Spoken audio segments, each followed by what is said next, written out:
Hi, my name is A.Torres, and I teach Spanish and Ballroom Dancing at Xavier College Prep High School in Palm Desert, California.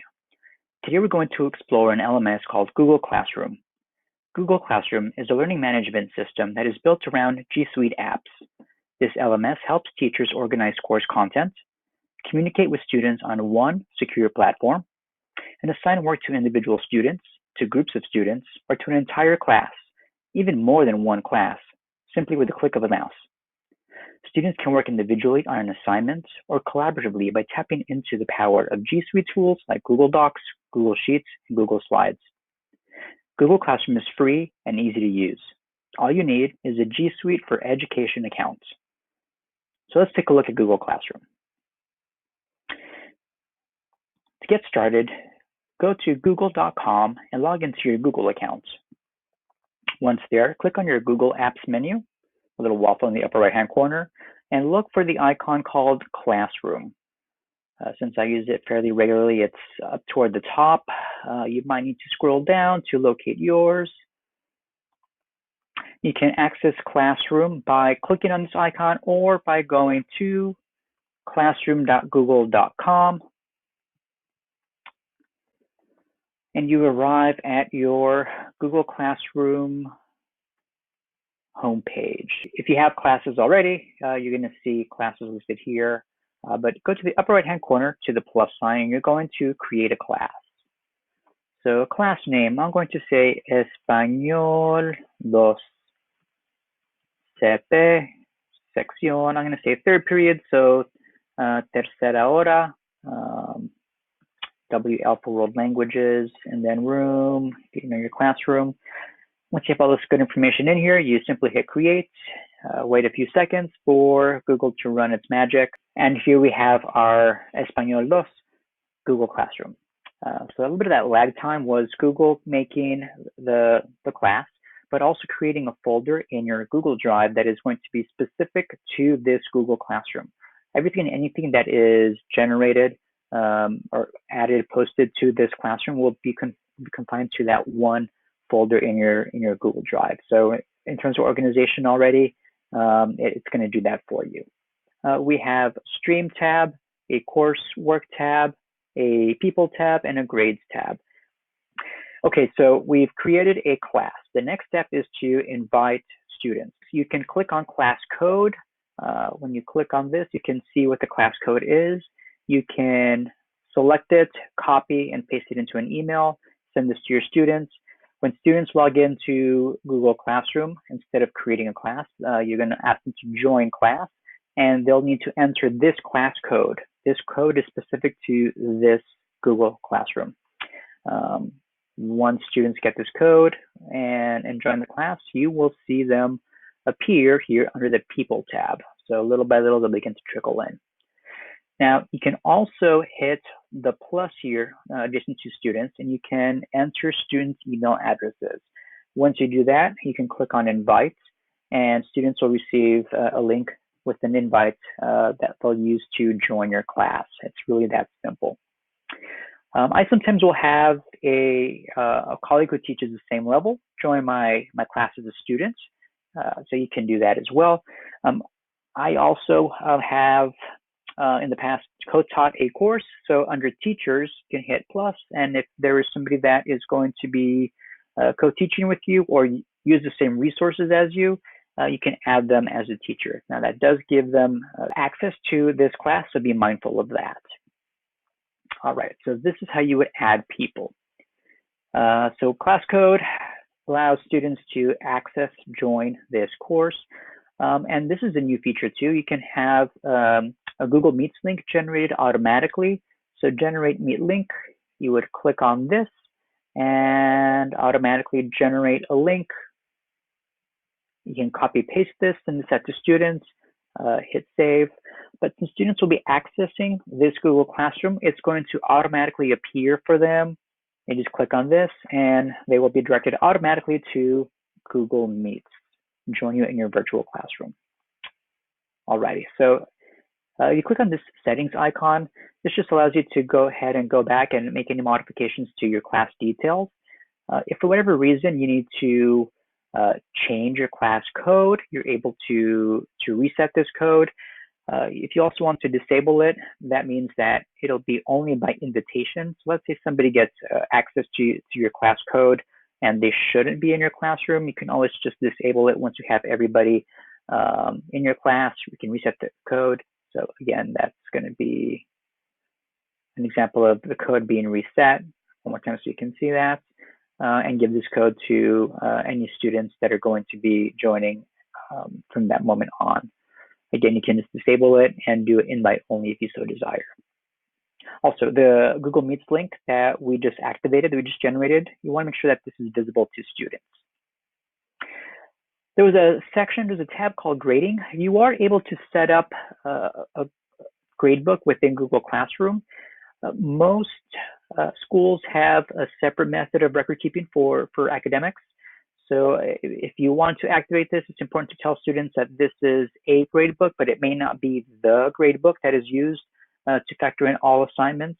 In some cases, this might meet your needs. You can go ahead and add categories and just add away. Make sure that the overall number of points equates to 100 and you're ready to rock and roll. Okay, so those are your settings there. Now, the default landing section here or tab is stream. So share something with your class. I would click here and I'm going to say welcome to Spanish 2 class. I'm going to move this up a little bit here. If I wanted to, I can add something. I could add a link to a video, welcome video that I've created and posted to YouTube. If I wanted to add, let's say, a syllabus, I can click on File, upload the file from my desktop on my computer, or if it's on Google Drive, I could automatically just go here. And I'm going to say syllabus.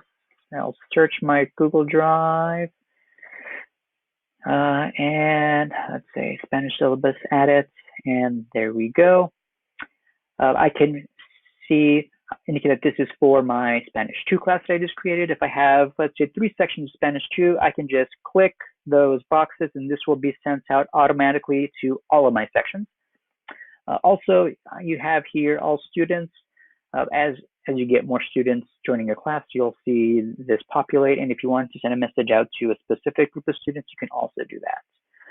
All right, once you're ready to post this, you can hit post here by clicking this button, or hit the drop down and you can actually schedule this. So let's say you want to schedule this for Sunday night.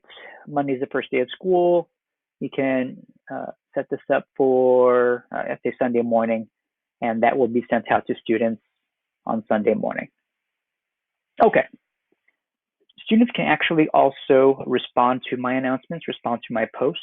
And this can be a good way to engage in dialogue. So let's say a student has a clarifying question about something that they read, or they don't understand directions. Chances are if one student is in that boat, there are probably a few others. I can respond to that question to make sure that I communicate to all students who are part of this class. So again, this is going to be one of our major ways of communicating to students through the Stream tab. Now, most of our time will be dedicated to the Classwork tab. This is going to be where you create assignments. This is going to be where you create topics to help keep your coursework organized. This is where you create assignments, you post material, and so let's do that by clicking on the plus sign. So you can see here that you can create an assignment, you can create a quiz assignment, you can pose a question, you can post material, or as I mentioned, you can create topics. I'll start with creating some topics just to kind of get things organized. In terms of organization, I ask you to consider a couple of things. Do you want to follow more of a chronological order? In which case, I would ask you to consider possibly having a topic that indicates the month or even the week. The topic can also be a unit of study. It could also be, let's say, an English class. You have 4 books you're going to read throughout the course of the semester. Each topic could be the title of a book. So I'm going to go ahead and start with August. So I'm going to create a topic that says August, and I'm going to create another one that says September. Again, just so you can see how topics are created. Now, as you create topics, they're going to push everything down, and the most recent topic that is added will go to the top. To adjust this, you're able to just click and drag,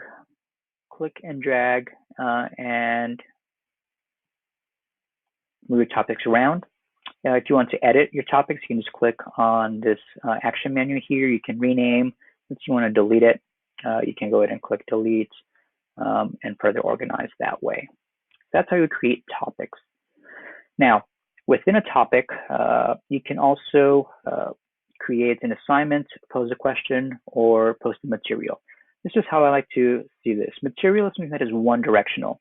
Think of this as something that's going to go in a student's folder, in a student's binder. A question, let's say I want to ask a question. What is one goal you have for developing your Spanish skills this year? It's going to recognize that this is a short answer question. I can always develop a multiple choice question. I can also link a file that is on my Google Drive that maybe has some food for thought. I can attach a YouTube video that speaks to the importance of world language acquisition. So I can automatically, through this assignment, attach other things to this question. Okay, so I have my question. I don't necessarily want to have other directions. Make sure this is for my Spanish 2 CP class.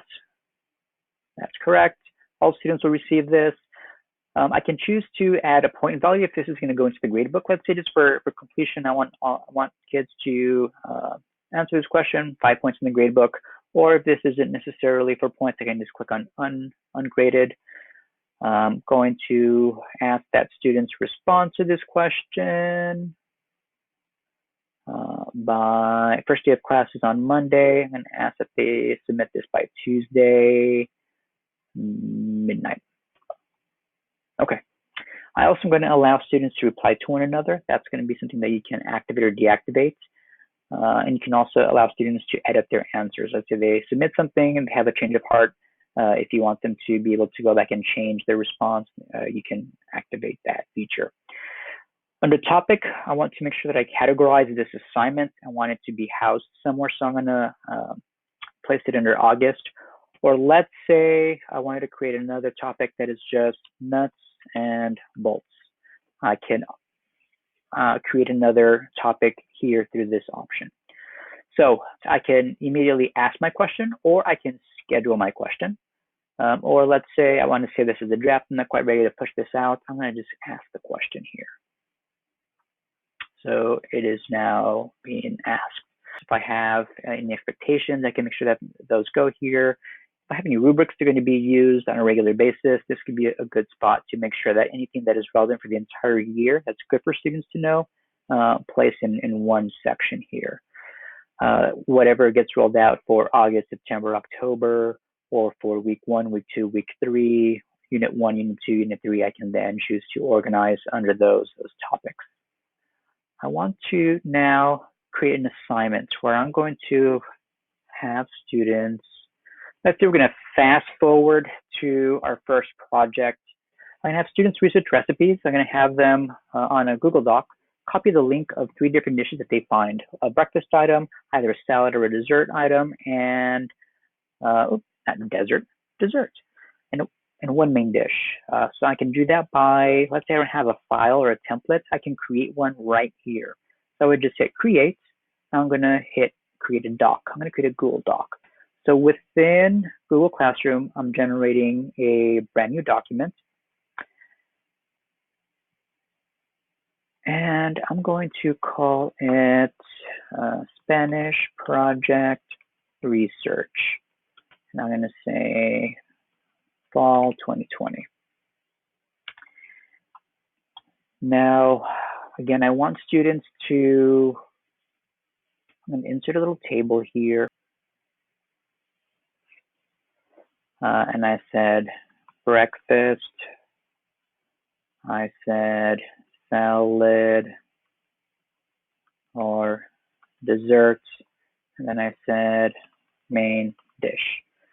So let's say I just on the fly create that. I added delete row.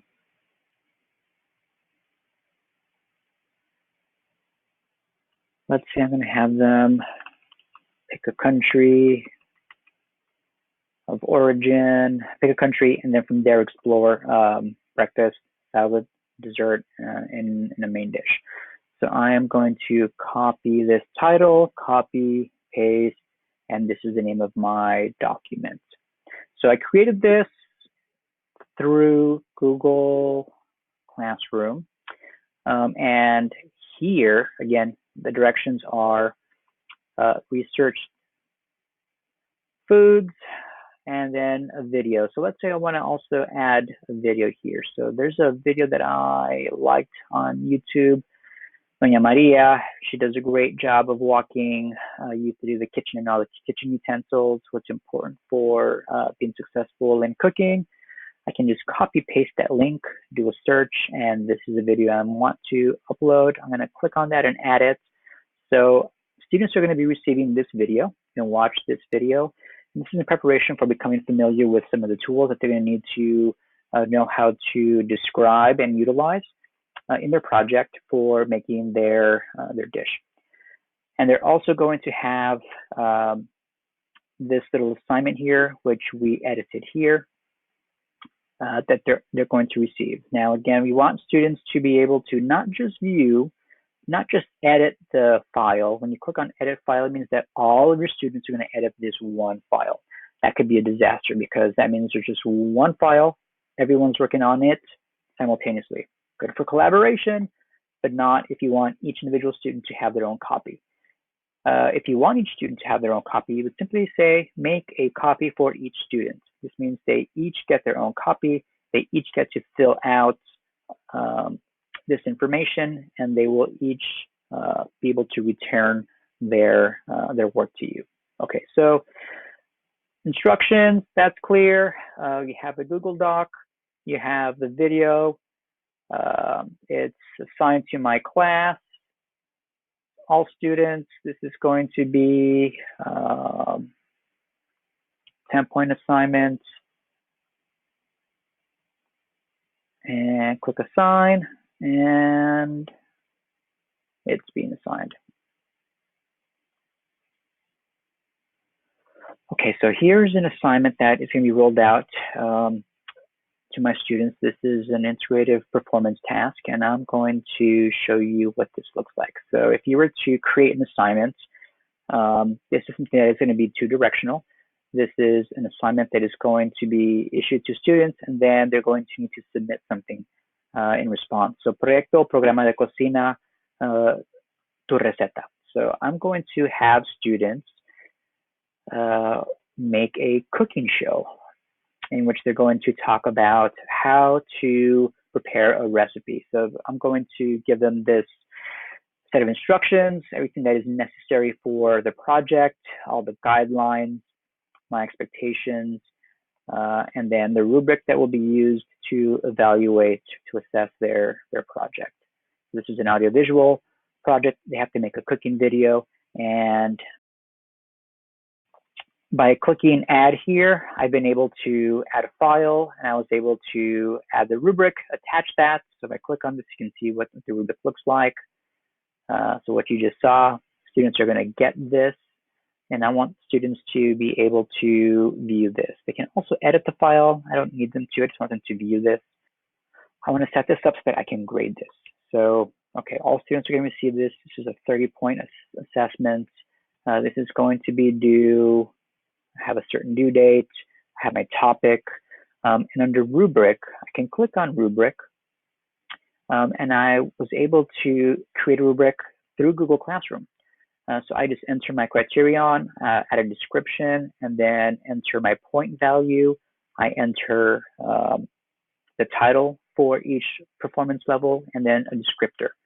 So this, based on the values here, maximum point is 6 for this criterion, and I've gone ahead and populated my rubric. And so out of 30 points, I'm going to make sure that this is attached to my assignment. The students have an actual PDF version of that. This is going to be beneficial in how I give my students feedback. So I'm going to hit save, and this has now been pushed out to students. Okay, so I want to show you what this looks like in terms of the student perspective. So now I am on the student side here.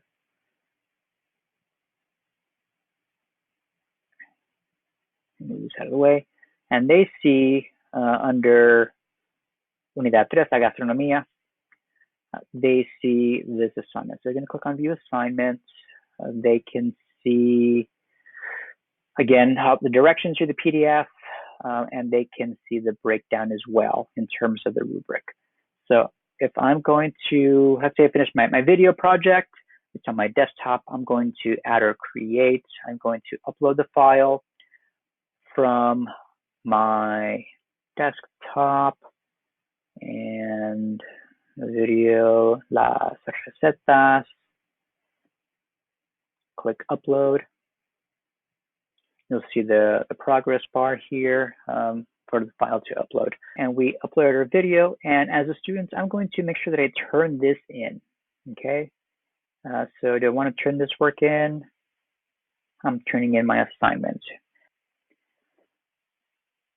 Okay, so once a student has turned in the assignment, you can see here when you click on the assignment, one has been turned in. So I'm going to view the assignment. I can see that a student has turned this in. So I'm going to click on this. And here I'm going to see the student's work. Okay, so as I watch the video, I'm going to be able to here use my rubric and evaluate. With regard to content, okay, I'm going to say there's a sufficient description of ingredients, quantities, and recipe process. By clicking this, I automatically populate the points here. So I can see here, this is a excellent, this is a good, and this is a needs some work. In terms of communication, I'm going to say that's really good. Structures were all pretty flawless. Aesthetics, everything was good, and students turned everything that they were supposed to receive. I'm going to say super excelente. I'm going to make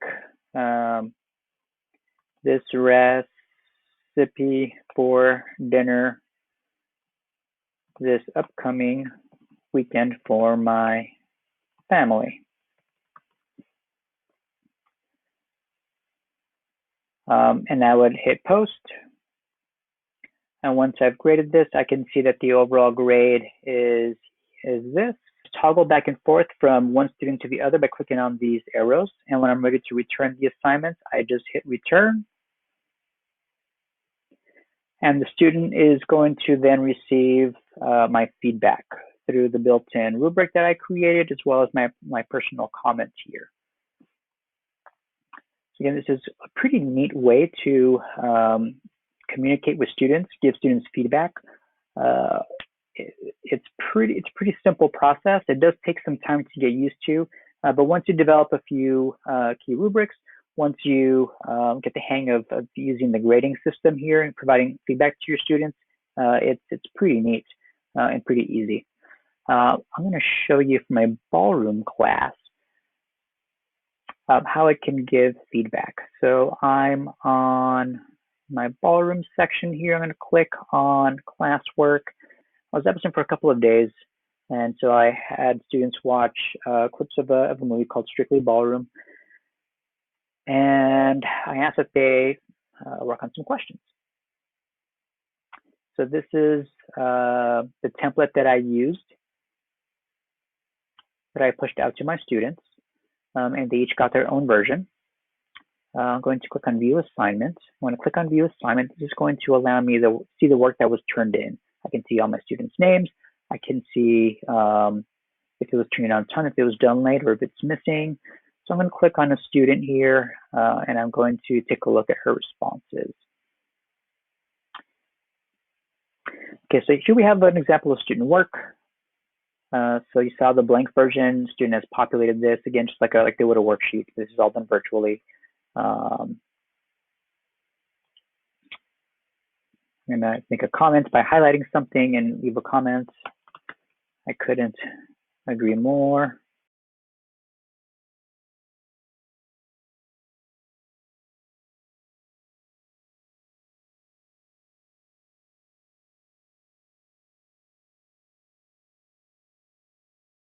Keep up the good work.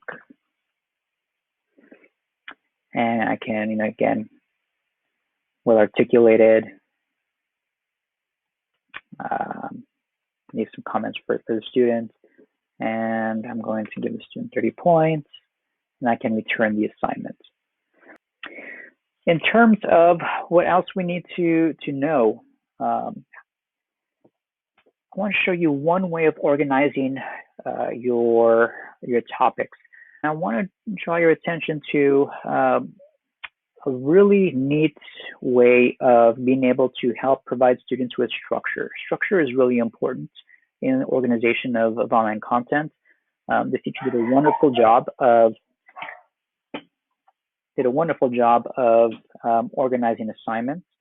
This teacher also created something called a weekly checklist. So I'm going to go ahead and show this to you. So however you choose to organize your topics, I think it's a good idea to consider creating an assignment checklist for each week, for each topic, for each unit, for each book, with a list of daily tasks. What's expected on a day-to-day basis of students. This helps students understand what they have to complete each day to help them stay focused and on track, as well as to how close they are to completing their assignments for the week. This helps them keep the big picture in mind. This is also really good for helping kids organize and manage 5, 6, 7 classes. And this just empowers students to take a little bit more ownership of how they choose to structure their asynchronous learning experience when having to juggle, again, multiple classes. Okay, so we've been able to take a look at Stream. Stream is where you push notifications out, announcements out to students. Students are able to respond, ask questions, and you're able to, again, continue dialogue with your students. All in all, Google Classroom is a fantastic way of managing the learning experience for your students. If it's getting information out via announcements to the stream to your kids, or if it's structuring all of your course content in a way that is most relevant to you, managing people, and even managing grades. Google Classroom allows you to do all of this using some very simple tools and connecting to Google Suites, which most students already utilize if you're a Google school. So creating and maintaining an online course can be a little daunting. There's a lot that goes into this process. In many ways, it can be a little scary, but you don't have to master the application of all of these things at once. You're not going to wake up tomorrow and all of a sudden be a Google Classroom or G Suite guru. This takes time. I'm going to invite you to explore 1 or 2 Google tools through Google Classroom in order to support the designing of your lessons, making sure that you keep the learning objectives of your students at the center of what it is that you're designing. Make sure that you get good at using those couple of tools before venturing out and incorporating another 1 or 2 different technology technique as you become more and more comfortable with the process. Again, 1 step at a time, and it's okay to ask questions. You have your support team, you have your mentor to accompany you along the way. You're not alone in this process. So please feel free to reach out to any of your companions throughout the course of these 3 weeks. I wish you well on your journey.